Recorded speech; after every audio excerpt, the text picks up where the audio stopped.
అందరికీ నమస్కారం. తళతళ మెరిసే కత్తి ముగింపు.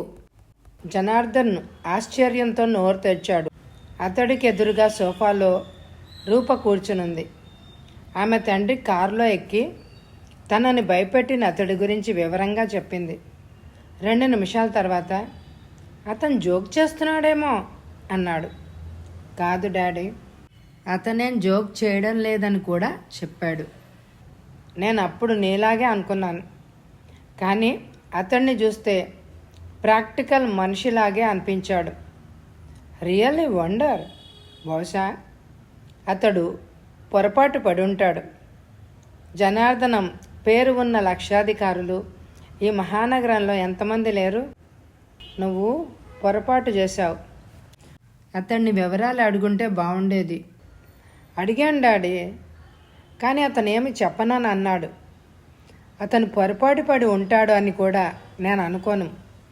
ఎందుకంటే ఒక మనిషిని హత్య చేయాలని ఎవరైనా అనుకున్నప్పుడు తనకు కావలసిన మనిషి అతనో కాదో పూర్తిగా రుజువు చేసుకున్న తర్వాతనే నిర్ణయించుకుంటారు. అందుకే నాకు ఇప్పుడు భయంగా ఉంది డాడీ. దయచేసి నువ్వు బాగా గుర్తు తెచ్చుకో. ఇదివరకు ఎప్పుడైనా నీకు తెలిసి కానీ పొరపాటును కానీ ఎవరికైనా ద్రోహం చేశావేమోనని అన్నది రూప. ఆమె కళ్ళల్లో నీళ్ళొచ్చాయి. భయంతో ఇంకా ఆమె కళ్ళ ముందు అతడి రూపం, అతడు చూపిన తళతళ మెరిసే పొడవాటి కత్తి కదులుతూనే ఉంది. లేదు రూప, ఎంత ప్రయత్నించినా నేను ఎవ్వరికి ద్రోహం చేసినట్టు గుర్తు రావడం లేదు. ఆలోచిస్తూ ఉంటే నాకు మతిపోతోంది. చీమకు కూడా అపకారం చెయ్యని నన్ను హత్య చేయడానికి ఒక చదువుకున్న యువకుడు ప్రయత్నిస్తున్నాడు అంటే నమ్మలేకపోతున్నాను. ఒకవేళ అతను మతిలేని మనిషి ఏమోనని నాకు అనుమానంగా ఉంది అన్నాడు జనార్దన్ రావు. కాదు డాడీ, అతడు పూర్తిగా మనలోకంలోనే ఉన్నాడు. పైగా అతను ఎంత పని లేనిదే మీ తండ్రిని హత్య చెయ్యాలని అనుకుంటున్నానని కూడా అన్నాడు. దాన్ని బట్టి తప్పకుండా నువ్వు అతడికి ఏదో అన్యాయం ఎప్పుడో చేసే ఉండాలి అని అనిపిస్తోంది. ప్లీజ్ డాడీ, బాగా గుర్తు చేసుకో. ఎప్పుడైనా ఎన్నేళ్ల క్రితమైనా నువ్వు ఏ మనిషికైనా ద్రోహం చేశావేమో?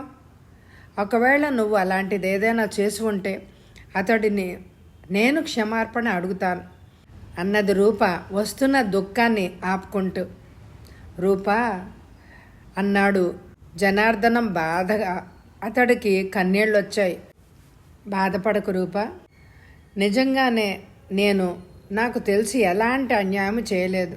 అయినా అతను నా మీద పగబట్టాడు అంటే అది నా దురదృష్టం. అయితే అతను నా ఎదురుగా వస్తే తను పొరపాటు పడ్డానని సులభంగానే గ్రహించగలడనే నమ్మకం నాకు ఉంది. నిజమే డాడీ, నాకు ఆ నమ్మకం ఉంది. ఏమైనా మనం జాగ్రత్తలోనే ఉండాలి. ఈ విషయాన్ని మనం పోలీసులకు తెలియజేయడం ఎంతైనా మంచిది అన్నది రూప. అవును, ఇప్పుడే మనం ఇన్స్పెక్టర్ని కలుద్దాం.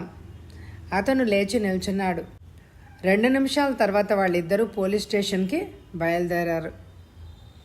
ఇన్స్పెక్టర్ జగన్ కారు దిగి లోపలికి వస్తున్న జనార్దన్ని, రూపని చూసి నవ్వుతూ వాళ్ళని ఆహ్వానించాడు. ఇద్దరూ చెరో కుర్చీలో కూర్చున్న తర్వాత, చెప్పండి, మీరు ఏదో అవసరమైన పని మీదనే వచ్చారని అనుకుంటున్నాను అన్నాడు జగన్. అవును ఇన్స్పెక్టర్, ముఖ్యమైన విషయం చెప్పడానికే వచ్చాం అంటూ విషయాన్నంతా అతడికి వివరంగా చెప్పేశాడు జనార్దనం. వెంటనే ఇన్స్పెక్టర్ కొయ్యబారిపోయాడు. 1 నిమిషం తర్వాత, మై గాడ్, అయితే మీరు నిజంగానే గొప్ప ప్రమాదంలో ఉన్నారు అన్నాడు. ఏమిటి ఇన్స్పెక్టర్ మీరనేది అని అడిగింది రూప.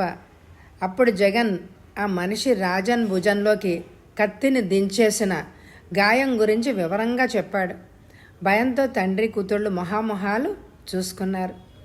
2 కేసులు ఒకటే. వర్ణించిన దాన్ని బట్టి మీ ఇద్దరిని ఒకే వ్యక్తి హత్య చేయడానికి కంకణం కట్టుకున్నాడు. ఇంతకీ మీకు పారిశ్రామికవేత్త రాజన్ గారితో పరిచయం ఉందా అడిగాడు జగన్. లేదు, అతన్ని ఎప్పుడో ఏదో మీటింగ్లో ఒక్కసారి చూశాను అంతే అన్నాడు జనార్దనం.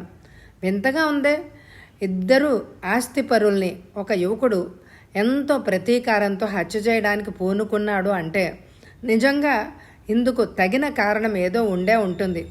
కానీ మీ ఇద్దరు ఆ కారణాన్ని మర్చిపోయి ఉంటారు. ఒక్కసారి బాగా గుర్తు చేసుకోండి ప్లీజ్ అన్నాడు జగన్. సారీ ఇన్స్పెక్టర్, ఎంత గుర్తు చేసుకున్నా నాకేం గుర్తు రావడం లేదు.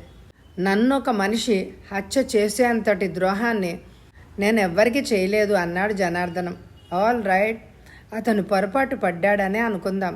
అయినా మీరు మీ ప్రాణాలను గురించి ఎన్నో జాగ్రత్తలు తీసుకోవాలి. కొన్ని రోజుల పాటు మీరు ఒంటరిగా ఎక్కడికి తిరగకండి. కొత్త వ్యక్తులను పూర్తిగా చెక్ చేయించకుండా మీ ఇంట్లోకి రానివ్వకండి. నా జాగ్రత్తలు నేను తీసుకుంటాను. కానీ నాకు కొన్నాళ్ల పాటు పోలీస్ ప్రొటెక్షన్ కావాలి. గుడ్. అలాగే ఈరోజు నుంచే రాత్రి 7 గంటల నుంచి మీ ఇంటి బయట తెల్లవారే వరకు ఒక కానిస్టేబుల్ కాపలా ఉంటాడు. పగటిపూట మీరు జాగ్రత్తగా ఉండండి. Thank you inspector. ఇప్పుడు నాకెంతో ధైర్యంగా ఉంది. బయట ఒక పోలీసు మనిషి కాపలా ఉంటే ఆ మనిషి లోపలికి రావడానికి ప్రయత్నిస్తాడని నేను అనుకోను. వెళ్ళొస్తాం అని లేచి నిల్చున్నాడు జనార్దన్. రూప కూడా నిల్చుంది. వెళుతున్న వాళ్ళని చూసి భారంగా నెట్టూడ్చాడు ఇన్స్పెక్టర్ జగన్. 4 రోజుల తర్వాత తన ఇంట్లోనే ఆ బెడ్ మీద పడుకొని ఉన్నాడు రాజన్. ఆయన నీరసం నుంచి కోలుకున్నాడు, కానీ అతడికి ప్రాణ భయం వల్ల బలహీనంగా కనపడుతున్నాడు. అంతకుముందు 2 రోజుల క్రితమే ఇన్స్పెక్టర్ జగన్ వచ్చి ఆ మనిషి పగబట్టడానికి కారణం ఏమిటో చెప్పమని వేధించి వెళ్ళిపోయాడు. ఇన్స్పెక్టర్ రాజన్తో జనార్దన్కి వచ్చిన బెదిరింపు గురించి, అతను పోలీస్ ప్రొటెక్షన్ అడిగిన విషయాన్ని కూడా చెప్పాడు. రాజను ఆశ్చర్యపోక తప్పలేదు. ఆ మనిషి లక్షాధికారి. జనార్దనం మీద కూడా పగబట్టాడా? అతడిని కూడా చంపుతానని బెదిరించాడా? ఇంతకీ అతను ఇలా పగబట్టడానికి కారణం ఏంటి? ఎంత ఆలోచించినా రాజానికి గుర్తు రాలేదు. కానీ ఏదో ఒక కారణం ఉండే ఉంటుందని అతని అంతరాత్మ ఒకవైపు గొడవ పెడుతూనే ఉంది. అయితే ఏమిటి ఆ కారణం? రాజన్ విపరీతమైన ఆలోచనలో మునిగిపోయినప్పుడే నౌకర్ రంగన్న పైకొచ్చాడు. అతడి చేతిలో 2 ఉత్తరాలు ఉన్నాయి. అందులో మొదటి ఉత్తరం ఎవరో ఒక స్నేహితుడి దగ్గర నుంచి ఏదో బిజినెస్ విషయమై రాసింది. రెండో ఉత్తరం చదువుతుంటే రాజన్ చేతులు వణికాయి. అందులో ఈ విధంగా ఉంది: డియర్ రాజన్, నువ్వు కొంచెం కోలుకున్న తర్వాతనే మళ్ళీ నీ దగ్గరికి రావాలి అని అనుకున్నాను. ఇప్పుడు నీ ఆరోగ్యం కొంచెం మెరుగైందనుకుంటాను. త్వరలోనే నా పదునైన కత్తి నీ శరీరంలో దిగబడుతుంది. నువ్వు ఎన్ని జాగ్రత్తలు తీసుకున్నా నా కత్తి దెబ్బ నుంచి తప్పించుకోలేవు. ఇది నిజం. నువ్వు చేయగలిగింది ఒకటే, అదే చావు కోసం ఎదురుచూడడం. బై, నీ పాలిట మృత్యువు. సరిగ్గా అప్పుడే రాజన్ కొడుకు స్వరూప్ పైకొచ్చాడు. తండ్రి చేతులోని ఉత్తరాన్ని అతను కూడా చదివాడు. డర్టీ డెవిల్, ఈసారి వీడి ఇంట్లోకి అడుగు పెట్టాడు అంటే ప్రాణాలతో బయటికి వెళ్ళడు అన్నాడు పళ్ళు కొరికి. స్వరూప్, నువ్వు వెంటనే ఇన్స్పెక్టర్ గారిని కలుసుకో. అతనికి ఉత్తరం చూపించు. నాకు కూడా పోలీస్ ప్రొటెక్షన్ ఏర్పాటు చేయమని చెప్పు అన్నాడు. స్వరూప్ తలూపి వెళ్ళిపోయాడు. రాజన్ మనసులో దేవుణ్ణి ప్రార్థిస్తున్నాడు.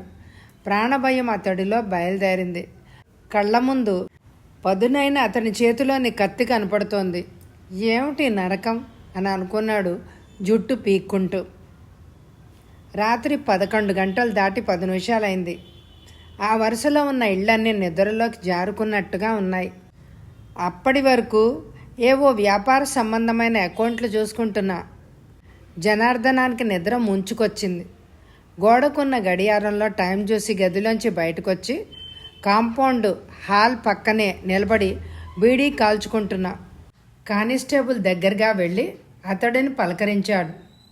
మీరు భయపడవలసిన పనేం లేదు సార్. కన్ను మూయకుండా కాపలా కాస్తున్నాను. ఈ 4 రోజుల నుంచి ఈ వీధిలోకి రాత్రిపూట ఎవ్వరు రాలేదు. తలుపులు బిగించుకొని హాయిగా పడుకొని నిద్రపోండి అన్నాడు కానిస్టేబుల్ కనకయ్య. నువ్వు అలా ధైర్యం చెప్తే చాలు. ఎందుకైనా మంచిది. నువ్వు బాగా అలర్ట్గా ఉండు. అతను సాధారణమైన మనిషి కాదు, పగబట్టిన పాము.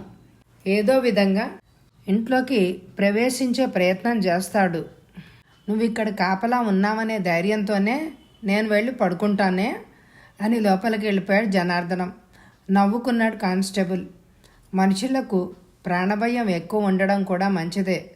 అతడికి రోజు ఉదయమే జనార్దనం నిద్రపోకుండా కాపలా ఉన్నందుకు బాగానే డబ్బులు ఇస్తున్నాడు. పాపం, ఈ లక్షాధికారి ఎంత భయపడుతున్నాడో అనుకున్నాడు. తలుపులన్నీ బిగించి పడుకున్న అరగంటలోనే జనార్దనానికి గాఢమైన నిద్ర పట్టేసింది. అప్పటి వరకు ఆ గదిలో ఉన్న పెద్ద బీరువా వెనకనే నిలబడి ఉన్న అతను చిన్నగా బయటకొచ్చి ప్రశాంతంగా నిద్రపోతున్న జనార్దనాన్ని చూసి నవ్వుతున్నాడు. జేబులో నుంచి చిన్న సీసా తీసి కర్చీఫ్ మీద అందులోని మత్తు మందును ఉంచి జనార్దనం ముక్కు దగ్గర కొంచెం సేపు ఉంచాడు. 2 నిమిషాల తర్వాత అతడిని అటూ ఇటూ కదిలించాడు. కానీ జనార్దనం కదలలేదు. అతడికి స్పృహ పోయిందని అనుకున్న తర్వాత జేబులోంచి నైలాన్ తాడును తీసి అతడిని బెడ్ కేసి గట్టిగా బిగించాడు, కొంచెం కూడా కదలడానికి వీలు లేకుండా. తర్వాత అతడు నోటికి పూర్తిగా గమ్ టేప్ అంటించాడు. 10 నిమిషాలు గడిచాయి. అప్పుడు మరొక బాటిల్లోని ద్రవాన్ని జనార్దనానికి వాసన చూపించి స్పృహ తెప్పించాడు. పెద్ద కళ్ళు తెరిచి ఎదురుగా ఉన్న అతడిని చూసి భయపడిపోయాడు జనార్దనం. అరవబోయాడు, కానీ సాధ్యం కాలేదు. చిన్నగా మూలిగాడు, కానీ ఆ మూలుగు కూడా బయటికి రాలేదు. భయపడు, ఆ తర్వాత చావుకి సిద్ధపడు. బయట పోలీస్ మనిషి కాపలా ఉన్నా నేను ఎలా లోపలికొచ్చానా అని ఆశ్చర్యపోతున్నావు కదూ. పగబట్టిన పామును ఎవ్వరూ ఆపలేరు జనార్దనం. నేనే నీ పాలిట మృత్యువును. నా నుంచి తప్పించుకోవడం నీకు సాధ్యమే కాదు. అతడి మాటలు వింటున్నప్పుడు జనార్దనం కళ్ళు భయంతో నిండిపోయాయి. తనని చంపవద్దు అన్నట్టుగా అతనికేసి ప్రాధేయపడుతూ చూశాడు. అతడు నవ్వి, నువ్వు దుర్మార్గుడివి, జాలి దయ లేని మనిషివి. నీలాంటి నీచుణ్ణి చంపకుండా వదలను. నీకు చావు తప్పదు. అయితే ఇప్పుడే కాదు, నిన్ను హింసించి మరీ చంపుతాను అంటూ జేబులోంచి ఒక చిన్న సీసా తీశాడు. దాన్ని చూడగానే భయంగా అటూ ఇటూ కదిలాడు జనార్దనం. అతను నవ్వుతూ ఆ బాటిల్కు ఉన్న మూత తీసి అందులో ఉన్న యాసిడ్ని జనార్దనం కుడి చేతి మీద ఉంచాడు. అంతే, జనార్దనం ఎగిరిపడ్డాడు. యాసిడ్ అతడి చేతిని మొత్తం కాల్చేసింది. బుసబుసమని పొంగింది. సన్నని పొగ పైకి లేచింది. చేతి మీద చర్మం అంతా ఉడికిపోయింది. బాధతో వెలవెల్లాడిపోయాడు. కళ్ళల్లో నీళ్లు తిరిగాయి. మొహంలో బాధ స్పష్టంగా అగుపిస్తోంది. జనార్దనం మెలికలు తిరిగిపోవడాన్ని చూసి నవ్వాడతను. ఎలా ఉంది జనార్దనం? బాగుందా? బాగా బాధగా ఉందా? అవును, అలాగే ఉంటుంది. నువ్వు ఈ గాయం నుంచి మేలుకునే లోపల నిన్ను అంతం చేసేస్తాను. చావు కోసం ఎదురు చూస్తూ ఉండే అంటూ చిన్నగా తలుపు తెరుచుకొని బయటికి వెళ్ళిపోయాడు అతను. ఇంకా జనార్దన్ చెయ్యి కాలుతూనే ఉంది. అతను ఇంటి వెనక వైపునున్న గోడ దూకి సందులోంచి చీకట్లోకి కలిసిపోయాడు. మై గాడ్, ఎంత ఘోరం జరిగిపోయింది! ఇంత దారుణం జరుగుతుంటే మా కానిస్టేబుల్ ఏం చేస్తున్నాడు అన్నాడు ఇన్స్పెక్టర్ జగన్ రావడంతోనే. బాధగా కళ్ళు తెరిచాడు జనార్దనం. సారీ, బయట పోలీస్ మనిషి కాపలా ఉన్నా ఆ ఈడియట్ వచ్చి మిమ్మల్ని ఇలా బాధ పెడతాడని నేను కల్లో కూడా ఊహించలేదు. చెయ్యి చాలా ఘోరంగా కాలిపోయింది. చాలా శక్తివంతమైన యాసిడ్ను ఉపయోగించాడు ఆ వ్యక్తి. ఇంకా నయం, మొహమ్మద్ చల్లలేదు. గొప్ప ప్రమాదం తప్పిపోయింది అన్నాడు డాక్టర్ నిరంజనం. రూప అక్కడే ఉన్న కుర్చీలో కూర్చొని సన్నగా ఏడుస్తోంది. దుఃఖంతో ఆమె గుండెలు ఎగిరెగిరి పడుతున్నాయి. ప్లీజ్ ఏడవకండి. ఒక్కోసారి మనం నిమిత్త మాత్రులుగానే ఉండిపోవాలి అని అనిపిస్తూ ఉంటుంది. ఇక ఆ మనిషి మీ నాన్న దగ్గరికి రాకుండా అవసరమైన చర్యలన్నీ తీసుకుంటాం. బాధపడకండి అన్నాడు ఇన్స్పెక్టర్ రూపను ఓదారుస్తూ. ఏం పోలీసులు మీరు? పోలీసులు కాపలా ఉన్నప్పుడే హంతకుడు ఇలా తిరుగుతూ ఉంటే ఇంకా పోలీసులు ఎందుకు? ఇలా ఏడుస్తున్న మనుషులను ఓదార్చడానికా అన్నది రూప విసురుగా. మిస్ రూప, మీరు ఒక విషయాన్ని గుర్తించాలి. పోలీసులు కూడా మీలాంటి మనుషులే. కానీ ప్రభుత్వం ఇచ్చిన కొన్ని బాధ్యతల మూలంగా వాళ్ళు సాధారణమైన మనుషుల కంటే ధైర్యంగా ఉంటారు. ఒక్కోసారి దొంగతనాలు, హత్యలు చేసే మనుషులు పోలీసుల కంటే తెలివైన వాళ్ళు, బలవంతులుగా ఉంటారు. ఇప్పుడు అలాగే జరిగింది. ఆ మనిషి ఎవరో తెలివైనవాడు. అందుకే మా కానిస్టేబుల్ కళ్ళు గప్పి లోపలికి ప్రవేశించి మీ నాన్నను ఇలా గాయపరిచాడు. అయినా అసలు మనుషులు మాతో సహకరించకపోతే మేమేం చేయగలం అన్నాడు విచారంగా. అంటే ఏమిటి మీ ఉద్దేశం? ఆ వ్యక్తి మీ నాన్న మీద పగబట్టడానికి, హత్య చెయ్యాలి అని అనుకోవడానికి ఏదో బలమైన కారణం ఉండే ఉండాలి కదా. అదేదో నాకు చెప్తే హంతకుణ్ణి పట్టుకోవడం సులభం అవుతుంది. కానీ జనార్దనం గారు మాకు ఏమీ చెప్పడం లేదు అన్నాడు. ఈ విషయమే ఆశ్చర్యంగా ఉంది. నాన్నను ఈ విషయం గురించి నేను ఎంతగానో అడిగాను. కానీ ఆయన తనకు తెలిసి ఏ కారణము లేదు అని అంటున్నాడు ఇన్స్పెక్టర్. కాదు, నా అనుమానం ఆయన చెప్పడం లేదని. ఏదో బలమైన సంఘటన జరిగి ఉండనిదే ఒక మనిషి మరొక మనిషిని చంపాలి అని అనుకోడు. అంతకసి అతడికి ఎందువల్ల ఏర్పడింది? అందుకు తగిన కారణమే ఉండి ఉంటుంది. కానీ జనార్దనం గారు మనకు చెప్పడం లేదు. నిట్టూర్పు విడిచాడు ఇన్స్పెక్టర్. జనార్దనం అందరి మాటలు వింటూనే ఉన్నాడు. అయినా అతడికి మాట్లాడే ఓపిక కూడా లేదు. రాత్రి షాక్ నుంచి అతడు ఇంకా పూర్తిగా తేరుకోనే లేదు. అతడిలో భయం కొంచెం కూడా తగ్గలేదు. అందుకే మౌనంగా ఉండిపోయాడు. ఇంకో విషయం, పారిశ్రామికవేత్త జగన్ గారికి ఆ మనిషి త్వరలోనే వచ్చి చంపుతానని ఒక బెదిరింపు ఉత్తరం కూడా రాశాడు. దాన్ని బట్టి అతడు ఎంత సిన్సియర్గా ఉన్నాడో అర్థమవుతోంది. అతని ధ్యేయం ఒకటే అనుకుంటా, ఈ ఇద్దరిని హత్య చేయడం చెప్పాడు జగన్. అతను అక్కడే నిలబడున్నాడు.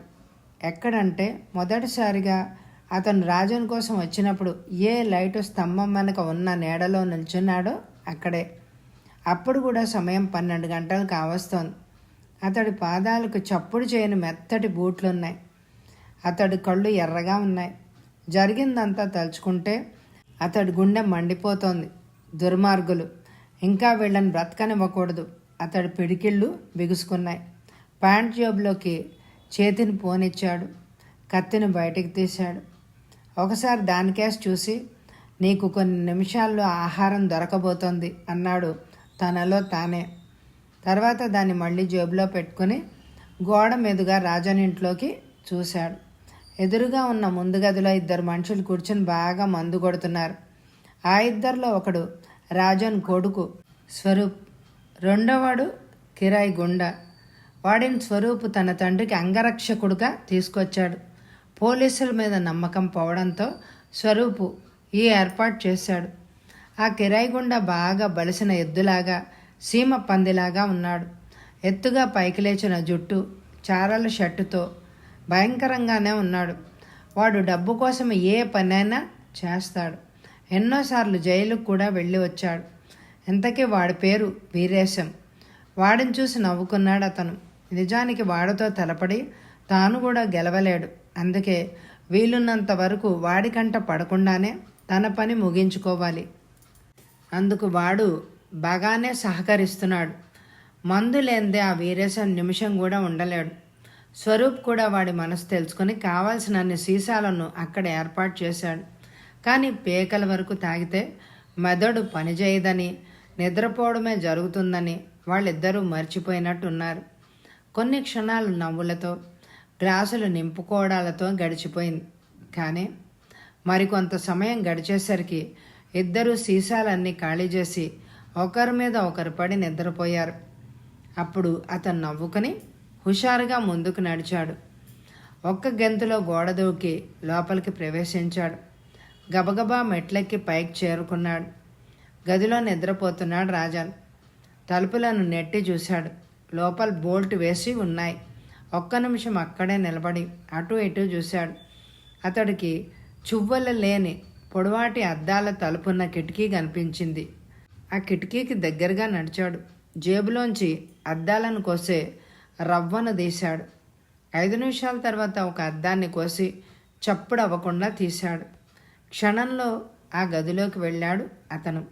నిద్రలో రాజన్ గుండె ఎగిరెగిరి పడుతోంది. హాయిగా నిద్రపోతున్నాడు. బయట తనని కాపాడే కిరాయి గుండా ఉన్నాడు అనే ధైర్యంతో. కానీ అతడు ఎదురుగా ఇప్పుడు మృత్యువు నిలబడి ఉన్నది. అతను జేబులోంచి కత్తిని బయటికి తీశాడు. సన్నగా పడున్న దీపకాంతిలో తళతళమని మెరిసింది పదునైన కత్తి. అది వేడి వేడి రక్తం కోసం ఎదురు చూస్తున్నట్టు ఉంది. ముందుకు వంగాడు. చటుక్కున రాజన్ నోటిని అరచేత్తో మూశాడు. ఉలిక్కిపడి కళ్ళు తెరిచాడు రాజన్. ఎదురుగా యముడులాగా అతను. అతని చేతిలో విసురుగా పైకి లేచిన పొడవాటి కత్తి. రాజన్ పెద్దగా ఆర్తనాదం చేయబోయాడు భయంతో. కానీ అతని ఆర్తనాదం బయటకి రాకముందే విసురుగా పైకి లేచిన కత్తి అతని గుండెల్లోకి పిడి వరకు దిగిపోయింది. ఒకే ఒక్క పోటు. రాజన్ అరవకుండానే చిన్న మూలుగుతో తల వాల్చేశాడు. అతడి ప్రాణం ఎటో ఎగిరిపోయింది. నెత్తురు విసురుగా పైకి చిమ్మింది. క్షణం తర్వాత అతను కత్తిని బయటకు లాగి రాజన్ కప్పుకున్న దుప్పటికి నెత్తురును పూర్తిగా తుడిచి, రాజన్, ఇప్పుడు నా తండ్రి ఆత్మ శాంతిస్తుంది అని రాజన్ గొంతు వరకు దుప్పటి కప్పి కత్తిని ప్యాంట్ జేబులో పెట్టుకొని బయటకు వచ్చేశాడు.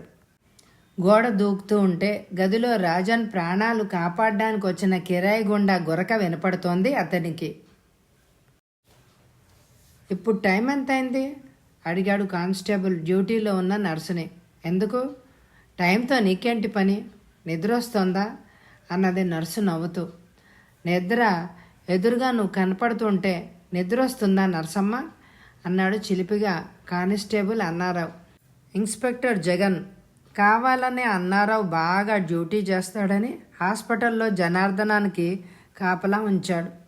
అన్నారావు బాగానే డ్యూటీ చేస్తాడు, కానీ అతడికి వయసులో ఉన్న ఆడదాన్ని చూస్తే మనసు నిలవదు. నర్సు నవ్వి, పోలీసు ఉద్యోగం అంటే కాపలా గాయడమేనా జీవితాంతం అని అడిగింది. అవును, నీలాంటి అందమైన నర్సులను చూస్తూ జీవితాంతం కాపలా గాయడం అంత కష్టమైన పనేం కాదు అన్నాడు కన్ను గీటుతూ. ఆ సమయంలో వాళ్ళిద్దరే అక్కడ మెలకుగా ఉన్నారు. అంత అందంగా ఉన్నానా నీ కళ్ళకు? నా కళ్ళకే కాదు, అందరి కళ్ళకి నువ్వు అందంగానే ఉంటావు. ముందు టైం ఎంత అయిందో చెప్పు అన్నాడు. కుడి చేతికి ఉన్న వాచి చూసుకుని 1 గంట దాటుతోంది అంది. 1 గంట? అయితే ఇవాళకి జనార్దనం గారికి ఎలాంటి ప్రమాదం లేదు అన్నాడు. అదేమిటి అంది నర్సు. అదంతే, ఎక్కువగా హత్యలన్నీ రాత్రి 1 గంట లోపలే జరుగుతాయి. ఇదొక రూలు. తర్వాత హంతకులైనా నిద్రపోవాలి కదా. అందువల్ల నువ్వు ముందు వెళ్ళి జనార్దనం గారు ఎలా ఉన్నారో ఒకసారి చూసిరా అన్నాడు సిగరెట్టు ముట్టిస్తూ రక్షక భటుడు. నర్సు వెళ్ళి 2 నిమిషాల్లోనే తిరిగొచ్చి ఆయన నువ్విక్కడ కాపలా ఉన్నావనే ధైర్యంతో బాగా నిద్రపోతున్నాడు. తలుపులు మూసి బయట గడియబెట్టి వచ్చాను అంది. గడుసుదానివే, అయితే పద అన్నాడు కానిస్టేబుల్. ఎక్కడికి అన్నది ఆమె కొంటగానే నవ్వుతూ. మన ప్రణయ సామ్రాజ్యాన్ని ఏలడానికి అన్నాడతను ఆమె భుజం మీద చేయి వేసి. 1 నిమిషంలో వాళ్ళిద్దరూ హాస్పిటల్ వెనక వైపుకు వెళ్ళిపోయారు. అప్పటి వరకు గోడ దగ్గర నిల్చున్న అతను వాళ్ళటు వెళ్ళగానే గోడ దూకి లోపలికొచ్చాడు, మాటు వేసిన పులిలాగా. వరండాలో కొంచెం దూరంలో నడిచి గడియ వేసి ఉన్న తలుపుల ముందు ఆగిపోయాడు. అతడి షర్టు మీద ప్యాంటు మీద నెత్తురు మరకలు ఉన్నాయి. అతడి జుట్టు చిందరవందరగా ఉంది. గడియ తీసి తలుపులు తెరిచి పిల్లిలాగా లోపలికి నడిచాడు. వెల్లికిలా పడుకొని నిద్రపోతున్నాడు జనార్దనం. నిమిషం సేపు అతడి కేసు చూశాడు. వెంటనే అతడి చేతిలో తళతళ మెరిసే కత్తి ప్రత్యక్షమైంది. ఒక చేత్తో జనార్దనం నోరు నొక్కి విసురుగా కత్తిని అతని గుండెల్లోకి దించేశాడు పిడి వరకు. ఒక్క పోటు జనార్దనం ప్రాణం నిద్రలోనే గాల్లో కలిసిపోయింది. ఈ హత్య నా తల్లి ఆత్మశాంతి కోసం అని కత్తి తీసి అతడికి కూడా గొంతు వరకు దుప్పటి కప్పి బయటకు వచ్చాడు. అతడు తలుపులను మూసి గడియబెట్టి. తెల్లవారింది. ఒకే రాత్రి 2 హత్యలు. నగరంలో ఈ వార్త గొప్ప సంచలనాన్ని లేవదీసింది. ఇన్స్పెక్టర్ జగన్కు అయితే నిజంగా మతిపోయింది. ఆ మనిషి ఇంత అర్జెంటుగా ఒక్క రాత్రిలోనే 2 హత్యలను అవలీలగా చేస్తాడని కొంచెం కూడా ఊహించలేదు.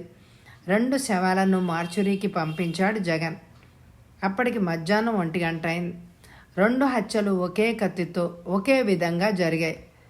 హంతకుడు తనని పట్టుకోవడానికి అవసరమయ్యే ఏ ఒక్క ఆధారాన్ని కూడా వదలకుండా వెళ్ళిపోయినందుకు ఇన్స్పెక్టర్కి ఎంతో విచారం కలిగింది. మొత్తానికి అతను పగ సాధించాడు. సాయంత్రం 4 గంటలకు ఇన్స్పెక్టర్ పోలీస్ స్టేషన్కు వెళ్ళేసరికి అతడి కోసం ఎదురు చూస్తూ ఒక మనిషి కూర్చుని కనిపించాడు. ఎవరు మీరు?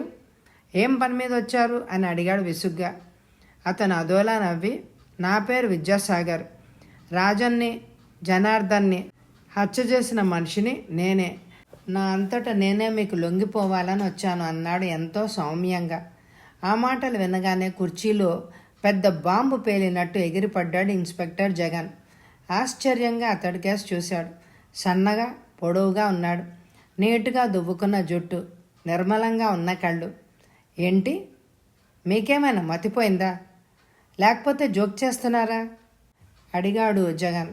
మతి పోలేదు. మతి సరిగ్గా ఉండబట్టే ఆ రాక్షసులు ఇద్దరినీ చంపగలిగాను. ఇది నిజం. ఇదిగో చూడండి. ఈ కత్తితోనే ఆ ఇద్దరి గుండెల్లో పొడిచి చంపాను అంటే ప్యాంట్ జేబులోంచి పొడవాటి కత్తిని తీసి ఇన్స్పెక్టర్కు చూపించాడు. అప్పుడు జగన్ నమ్మక తప్పలేదు. మీరు ఎందుకే హత్యలు చేశారు అన్నాడు నిమిషం తర్వాత. చెప్తాను. నిజానికి ఆ ఇద్దరిని ఎందుకు హత్య చేసింది వాళ్ళకు కూడా నేను చెప్పలేదు. నేనెవరో వాళ్ళకు కూడా తెలియదు. బహుశా వాళ్ళు చేసిన ఘోరాలను వాళ్ళు ఎప్పుడో మర్చిపోయి ఉండాలి. ఇక నా కథ చెప్తాను. నా తండ్రి ఉదయగిరి జమీందార్ దగ్గర పనిచేసేవాడు. ఒకసారి ఎవరో కొంతమంది దుండగులు ఆ జమీందారును హత్య చేసి ఆయన దగ్గర ఉన్న ఎంతో విలువైన వజ్రాల్ని దోచుకున్నారట. ఆ మనుషుల్లో నా తండ్రి కూడా ఉన్నాడు అనే వదంతి బయటకొచ్చింది. ఈ విషయం తెలిసిన మా నాన్న నన్ను మా అమ్మను తీసుకుని ఉదయగిరి నుంచి పారిపోయాడు. ఆ రాత్రి మేము ఒక పాడుబడిన ఇంట్లో పడుకున్నాం. ఒక రాత్రి వేళ నాకు మెలకు వచ్చి చూస్తే మా అమ్మ నాన్న కనిపించలేదు. అప్పుడు నా వయసు 7 ఏళ్ళు. ఎంత వెతికినా వాళ్ళు ఏమయ్యారో అర్థం కాలేదు. బహుశా జమీందారు మనుషులు వాళ్ళని ఎత్తుకుపోయి ఉంటారు అని అనుకున్నాను. ఆ తర్వాత నేను గాలికే పెరిగాను. చిన్న చిన్న పనులు చేసుకుంటూ డబ్బులు సంపాదించి చదువుకున్నాను. అయినా నిరంతరం నేను నా తల్లిదండ్రుల కోసం వెతుకుతూనే ఉన్నాను. నా అదృష్టం, నెల రోజుల క్రితం ఈ ఊళ్ళోనే చావు బ్రతుకుల్లో ఉన్న నా తల్లి కనపడింది. నేనెంతో సంతోషపడిపోయాను. ఆమె జరిగిన కథంతా కన్నీళ్లతో నాకు చెప్పి నా ఒడిలోనే కన్నుమూసింది. ఆమె ఎప్పటికైనా నేను కనపడతానని, తనకు జరిగిన అన్యాయానికి ప్రతీకారం తీర్చుకునేలాగా చెయ్యాలనే బ్రతుకుంది. మా అమ్మ నాకు జరిగిన కథంతా చెప్పింది. రాజన్ తన మనుషులతో వచ్చి మా నాన్నను అమ్మను బంధించి తీసుకుపోయి ఎక్కడో రహస్యంగా దాచి మా అమ్మ నాన్నను ఆ జమీందారు దగ్గర దొంగిలించిన వజ్రాలు ఎక్కడ దాచారో చెప్పమని హింసించారట. తనకే పాపము తెలియదన్నట్ట మా నాన్న. కానీ ఆ దుర్మార్గుడు వినకుండా మా అమ్మను నాన్నను ఎన్నో చిత్రహింసలు పెట్టాడట. చివరకు ఆ హింసలతోనే మా నాన్న చనిపోయాడట. మా అమ్మ ఎలాగో అక్కడి నుంచి తప్పించుకొని కొన్నాళ్ల తర్వాత అక్కడ పనులు చేసుకొని బ్రతుకుతూ చివరకు జనార్దనం ఇంటికి చేరిందట. ఆ నీచుడు ఒకరోజు ఎవ్వరూ లేని సమయం చూసి ఆమెను బలవంతంగా పశువులాగా నాశనం చేశాట. నా తల్లి చెప్పిందంతా వినగానే నాలోని రక్తమంతా సలసలా మరిగిపోయింది. నా తల్లిదండ్రులకు అంత ఘోరమైన అన్యాయం చేసిన ఆ ఇద్దరిని ఆ క్షణంలోనే చంపాలి అని అనుకున్నాను. నా తల్లి కూడా ఆ ఇద్దరి మీద పగ సాధించమని చెప్పి కళ్ళు మూసింది. అందుకే ఆ నరరూప రాక్షసులను ఘోరంగా నా కత్తిపోటుకు గురిచేసి చంపాను. నా మనస్సాక్షికి నేను నిర్దోషినే అయినా చట్టం దృష్టిలో నేను నేరస్తుణ్ణి. నన్ను మీరు పట్టుకోలేరని నాకు కూడా తెలుసు. నా పగ చల్లారింది. ఇక నాకు ఈ ప్రపంచంలో నా మనుషులంటే ఎవ్వరూ లేరు. అందువల్ల నా బ్రతుకుని గురించి నాకేం దిగులు లేదు. జీవితం మీద కూడా ఆశ లేదు. బహుశా నాకు ఉరిశిక్ష పడుతుందని అనుకుంటున్నాను. ఉరికమ్మ ఎక్కడానికి నేను సిద్ధంగానే ఉన్నాను అన్నాడతను వస్తున్న కన్నీళ్లను తుడుచుకుంటూ. కథ సమాప్తం. ఈ కథ మీ అందరికీ నచ్చిందండి? అయితే లైక్ చేయండి. నిన్న చదవలేకపోయానండి, అందుకే ఇవాళ పూర్తి చేశాను. చాలామంది ఇబ్బంది పడ్డారు, క్షమించండి. ఇంట్లో బిజీగా ఉంది, అందుకే చదవలేకపోయాను. ఈ రెండో భాగాన్ని కూడా విని లైక్ చేయండి. Thank you very much my dear friends.